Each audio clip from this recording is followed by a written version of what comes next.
ભારત જેવા દેશમાં love marriage હંમેશા ચર્ચાનો વિષય રહ્યા છે.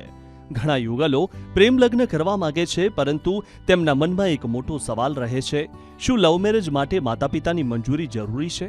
ચાલો કાયદો આ વિશે શું કહે છે તે જાણીએ. ભારતીય કાયદા અનુસાર લગ્ન માટેની કાનૂની ઉંમર નક્કી કરાયેલી છે. પુરુષ માટે 21 વર્ષ અને સ્ત્રી માટે 18 વર્ષ પૂરા થયા પછી વ્યક્તિઓ પોતાની સ્વતંત્ર ઈચ્છાથી લગ્ન કરી શકે છે. કાયદાકીય દ્રષ્ટિએ જો બંને પક્ષે આ કાનૂની ઉંમર પૂર્ણ કરી હોય તો તેમને માતા પિતાની મંજૂરી લેવાની કોઈ કાનૂની ફરજ નથી. અલગ જાતિ, ધર્મ કે સમાજના લોકો પણ કાયદેસર રીતે લગ્ન કરી શકે તે માટે સ્પેશિયલ મેરેજ એક્ટ 1954 બનાવવામાં આવ્યો છે. આ કાયદા હેઠળ કોર્ટ મેરેજ કરવા માટે પણ માતા પિતાની સંમતિ આવશ્યક નથી. હા, કેટલીક કાનૂની પ્રક્રિયાઓ જેમ કે લગ્નની નોટિસ જાહેર કરવી અને રજિસ્ટ્રાર સમક્ષ જરૂરી દસ્તાવેજો રજૂ કરવા તે જરૂરી છે. સુપ્રીમ કોર્ટે પણ સ્પષ્ટ કર્યું છે કે પુખ્ત વયના દરેક વ્યક્તિને પોતાનો જીવનસાથી પસંદ કરવાની સ્વતંત્રતા છે, જે આપણા બંધારણ હેઠળ સુરક્ષિત છે. જો કે વર્તમાન કાયદામાં કેટલાક મોટા ફેરફારો આવી શકે છે.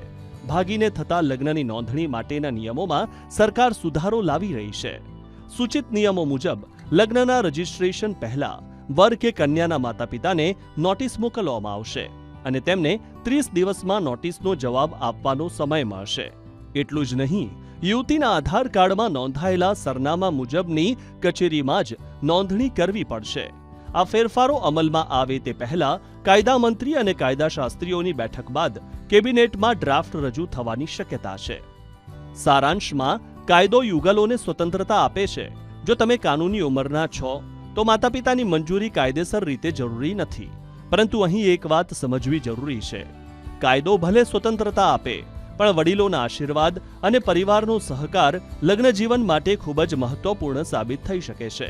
માતા પિતાની મરજી વિરુદ્ધ જવું એ સંસ્કાર શીખવતું નથી. જો શક્ય હોય તો પરિવારનું સમર્થન મેળવવું જીવનને વધુ સુખમય બનાવી શકે છે. જો માતા પિતા તૈયાર ન હોય તો યુગલો પાસે કોર્ટ મેરેજનો કાનૂની વિકલ્પ હંમેશા છે. યાદ રાખો, કાયદો સ્વતંત્રતા આપે છે, પણ પારિવારિક સહકાર જીવનને વધુ મજબૂત બનાવે છે. જો તમારો કોઈ ચોક્કસ કેસ હોય તો કાનૂની નિષ્ણાત એટલે કે વકીલની સલાહ લેવી હંમેશા હિતાવહ છે.